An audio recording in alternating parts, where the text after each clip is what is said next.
حضرت رومی رحمہ اللہ نے لکھا ہے کہ ایک دن طوفان بڑا تیز آ گیا۔ ایک آدمی درخت کے نیچے کھڑا تھا۔ وہاں ایک بزرگ بھی کھڑے تھے، دو اور نوجوان بھی کھڑے تھے۔ اس بزرگ نے سب لوگوں سے کہا کہ طوفان بہت تیز ہے، ایسا نہ ہو کہ درخت کا کچھ حصہ ٹوٹ کے ہمیں لگ جائے۔ یہ سامنے ایک برآمدہ ہے، آؤ اس برآمدے میں چلتے ہیں۔ وہ دونوں اندر چلے گئے تو ایک شخص کھڑا رہا۔ اس کو کہا، بیٹے تو بھی آ جا۔ وہ کہنے لگا کہ کوئی نہیں، اللہ بچائے گا۔ تھوڑی دیر کے بعد بزرگ نے پھر کہا کہ بیٹے طوفان ہے، آندھیوں سے درخت کا کوئی حصہ ٹوٹے گا، تیرے سر پر لگے گا، تو یہاں آ جا۔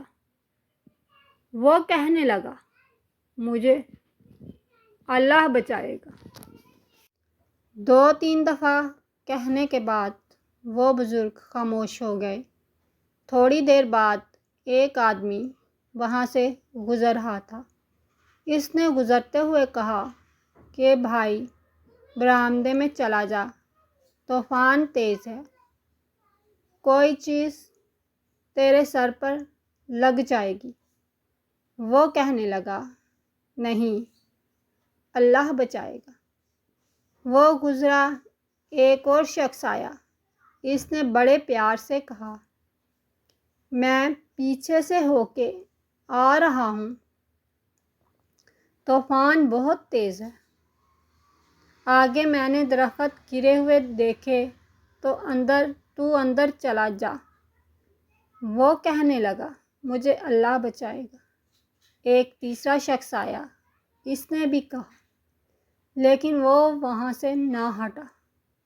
وہ شخص آگے بڑھا ہی تھا کہ طوفان کا تیز جھٹکا آیا اور ایک بڑے درخت کا موٹا سا تنا اوپر سے زور سے گرا اور اس کے پیچھے سر پہ لگا تو دھڑام سے زمین پر گرا۔ سر پھٹ گیا، روح پرواز کر گئی۔ وہ جو 2 نوجوان بابا جی کے پاس کھڑے تھے، وہ کہنے لگے کہ بابا جی ایک مسئلہ تو سمجھائیے۔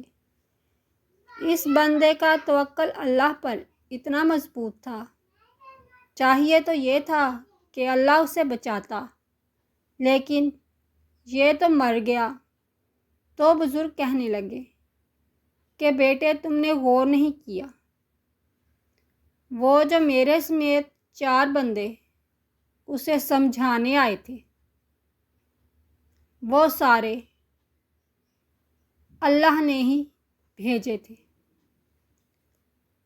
اللہ ہمیں بھی مختلف صورتوں میں اپنے بندے بھیجتے ہیں، کبھی بیماری کی صورت میں، کبھی کسی پریشانی کی صورت میں، کہ اے میرے بندے سدھر جا، تو غلط راستے پر ہے، صحیح راستے پہ آ جا۔ اور ہم ہر مصیبت ٹل جانے پر اللہ کو پھر بھول جاتے ہیں۔